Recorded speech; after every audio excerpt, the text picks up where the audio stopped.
Mi nombre es Renzo Saavedra, soy columnista de Just 360 y el día de hoy quiero conversar con ustedes brevemente en relación con el otorgamiento del Premio Nobel de Economía a favor del profesor Richard Thaler de la Universidad de Chicago.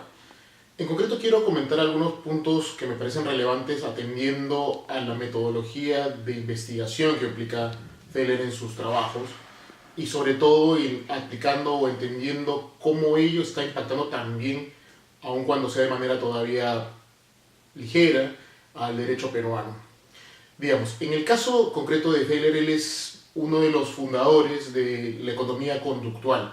Es bien interesante darnos cuenta que inclusive uno de los padres de la economía conductual, como es el profesor Daniel Kahneman, consideró que el verdadero adalid, el que llevó adelante la fusión de economía y psicología, fue justamente Thaler. O sea, eso te está diciendo, o nos está diciendo algo sumamente importante. La labor de Thaler no era como suele pensarse, una labor simplemente de divulgación, sino que fue una de las mentes detrás del trabajo. Entonces, antes que nada podríamos sintetizar de qué se trata la economía conductual. Ya acabo de decir hace apenas unos segundos que se trata de la fusión de la economía con la psicología. Como ustedes comprenderán, la economía tiene un modelo de ser humano que está sustentado fundamentalmente en las premisas de información perfecta, o por lo menos la suficientemente relevante como para tomar una decisión acertada, una persona que está en control de emociones, una persona que tiene o que actúa según los postulados de la maximización del propio beneficio, etc. Son una serie de premisas bastante conocidas, pero que obviamente para el abogado, o por lo menos para el estudiante del derecho, puede ser bastante curioso porque se aleja un poco de los modelos con los cuales solemos trabajar. Evidentemente este modelo, que sirve simplemente para pronosticar conductas humanas, no significa que el ser humano actúe de esa manera. Pero lo que ha propuesto la economía conductual a través de la incorporación de modelos psicológicos es justamente cómo puede potenciarse la labor de predicción de la economía a través de un modelo un poco más exacto y preciso con la realidad del ser humano. Justamente por eso, en el caso de Daniel Kahneman, que es un psicólogo, se le otorgó el Premio Nobel de Economía en el año 2002. Sin embargo, también es interesante tomar en cuenta de que no solamente han sido psicólogos los que han ido generando este corriente. Tenemos a personas que se están dedicando desde un punto de vista un poco más estrictamente médico y psiquiátrico inclusive.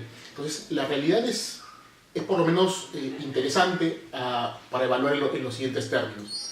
La economía se está viendo modificada y por extensión también debe verse modificada hasta cierto punto por lo menos la visión del análisis económico del derecho que aplicamos en el Perú. El mainstream de la economía es, a final de cuentas, el mainstream del Law and Economics tal cual lo conocemos en nuestro país. Si eso es cierto, entonces podríamos decir que es viable, plausible, que el AED peruano también en los próximos años sufrirá algún nivel de acotación producto de estos hallazgos. Es interesante, creo, en este momento destacar que en el caso de Thaler hacía algo bastante raro de acuerdo a la experiencia nacional. Él tenía una columna en el Journal of Economic Perspective en el cual se dedicaba a estudiar anomalías, así se llamaba la columna, anomalías, en la cual el ser humano se apartaba de lo que predice la economía estándar y justamente daba una definición y una explicación alternativa aplicando los postulados de este Behavioral Economics.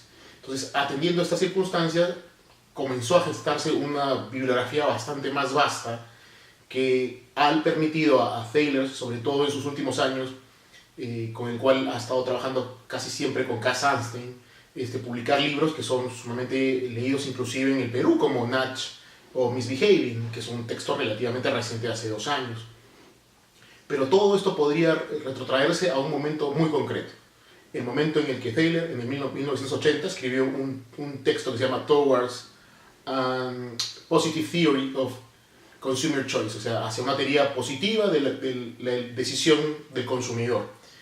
Y aquí justamente comienza a hacer gala de esta idea de cómo la psicología puede explicarnos las conductas humanas, o por lo menos las conductas económicamente relevantes. Teniendo todo este dato, esta serie de informaciones a la mano, creo que podríamos llegar a una conclusión medianamente interesante. En el Perú dado que tenemos una corriente de Loan Economics medianamente consolidada, tenemos alrededor de 15 académicos que más o menos con relativa frecuencia publican textos con esta aproximación, pero de estos 15 probablemente la mayoría está en desacuerdo con el movimiento de Behavioral Economics y obviamente con la vertiente de Behavioral Law and Economics. Y creo yo que esa oposición es bastante curiosa, porque es una oposición sustentada más en preconceptos que en información precisa sobre el movimiento. Me explico. Así como el Law and Economics, cuando irrumpió en el derecho nacional, generó opositores, porque justamente los opositores que eran teóricos tradicionales consideraban que el Law and Economics no tenía comprobación empírica de aquello que estaba afirmando. Creo que hasta cierto punto esto está sucediendo, salvando las distancias, con el Behavioral Law and Economics. Pero lo curioso, lo raro, es de que ellos sí tienen investigación empírica que demuestra su punto. Lo que les está cuestionando no es el análisis empírico, lo que se les cuestiona es si su teoría puede ser una teoría de carácter general.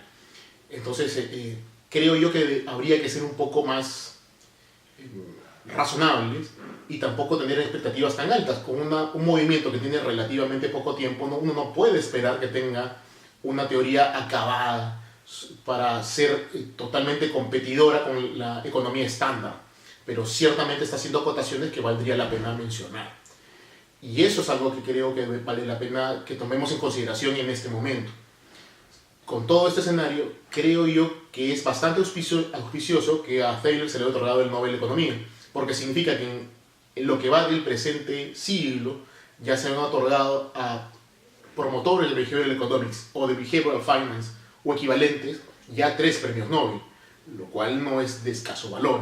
Nos está diciendo que incluso la academia está valorando positivamente los hallazgos que están haciendo estos investigadores. Tal vez porque incluso este año también se planteaba de que había otros académicos que también hacen, ya esta vez neuroeconomía, que también podían ser ganadores del premio Nobel. Probablemente todo este escenario nos debe llevar a la conclusión que ya he anticipado. Necesitamos ser un poco más abiertos, necesitamos actualizarnos y probablemente con eso enriquezcamos no solamente nuestra visión del Law and Economics, sino en particular nuestra visión sobre el derecho. Muchas gracias.